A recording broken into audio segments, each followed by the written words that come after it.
Well, let's join Stroud's Labour MP David Drew, who voted against. Morning to you.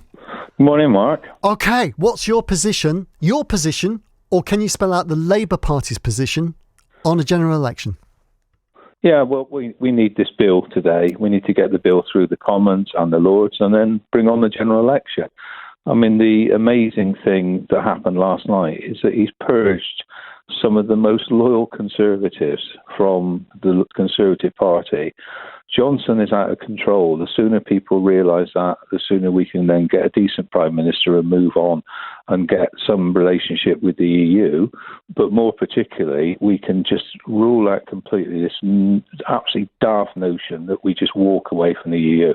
The most telling debate was the debate that followed about what will happen to the lamb industry, which will be wiped out if we go out of the EU without a deal. And those are the sort of things that we need to bring to the fore that the British public now need to understand. The other point is Johnson's idea that he's negotiating. Well, what is he negotiating? There's no evidence of that. At the very least, Theresa May tried to negotiate with the EU. It was fraught with problems, but Boris Johnson is doing none of that.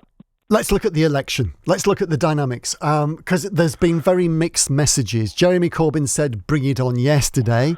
Now Labour and Lib Dems, some have said, well, we're going to block any early election under the threat of a no-deal Brexit until that is removed. Then we had Shadow Northern Ireland Secretary Tony Lloyd saying yesterday, we won't do it. Explain the technicalities, if you will, of today. If you get what you want today, are you saying that then, if there's an election, rules out the possibility of an election if you lose it, meaning there could still be very soon a no-deal Brexit?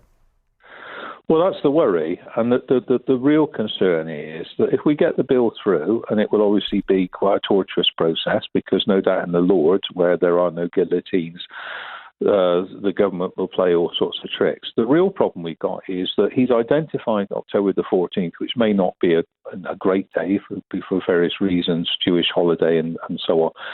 But the real worry is he will choose an election day after the end of October. And why that matters is we will already have crashed out the EU. So we will have a general election when, in a sense, the thing most of us want to stop, which is this idea that there is a wonderful land out there that can occur or be brought forward in terms of what happens because we've crashed out. That isn't reality. I'm dealing with the agricultural sector. I've already mentioned lamb. It's just true of dairy. It's true of beef. We've got all manner of sectors which will suffer if we lose those markets without having something else in place. Right, sorry for interrupting on this. We get that, and you've made that clear. I just want to clarify for everyone listening, on what terms and conditions will you say, yes, let's have a general election? When we get this bill through. And you will 100% go for it then? Yeah, of course. I mean, we want to get rid of this government. And I think the Conservatives want to get rid of this government now because they've been purged in the most foul manner. I just think that we've got a government now that is totally unrepresentative.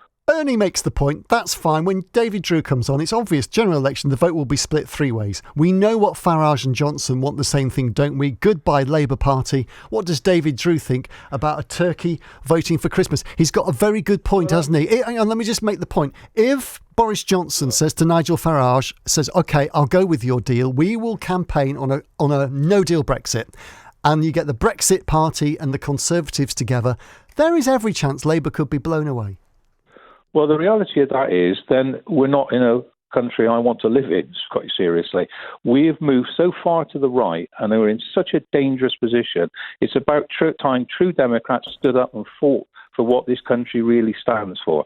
And I will do that. And remember, we're talking about a general election here. We're not talking about a referendum. I think a referendum will be inevitable anyway to look at our future position in relation to the EU. We're talking about all the issues about schooling, where our kids are going back today and they will face cuts. We're talking about the health service, where Gloucester Royal Hospital were begging people not to come to the accident and emergency department because they couldn't cope. We're talking about the benefit system where people really are in a terrible state. Those are the issues that will come forward as well as the EU.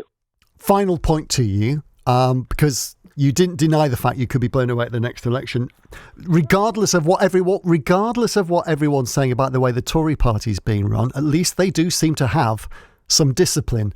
Does it disappoint you that at this moment in time in the Labour Party, that maybe you don't have the most cohesive, united party, smoothly run with the same message, which will limit your chances of doing something at the next general election? Well, this is comparing us to a government that have just got rid of Nicholas Soames, who is the grandson of Winston Churchill, who is a conservative from the top of his head to the bottom of his feet. He has now been removed as a Conservative, cannot stand as a Conservative candidate. We're a lot more cohesive than that party, and they're trying to run the government. It was a mistake to put Boris Johnson in as Prime Minister. We're now seeing that. He is reckless. He is very, very self-centred, and we have to stand up against it.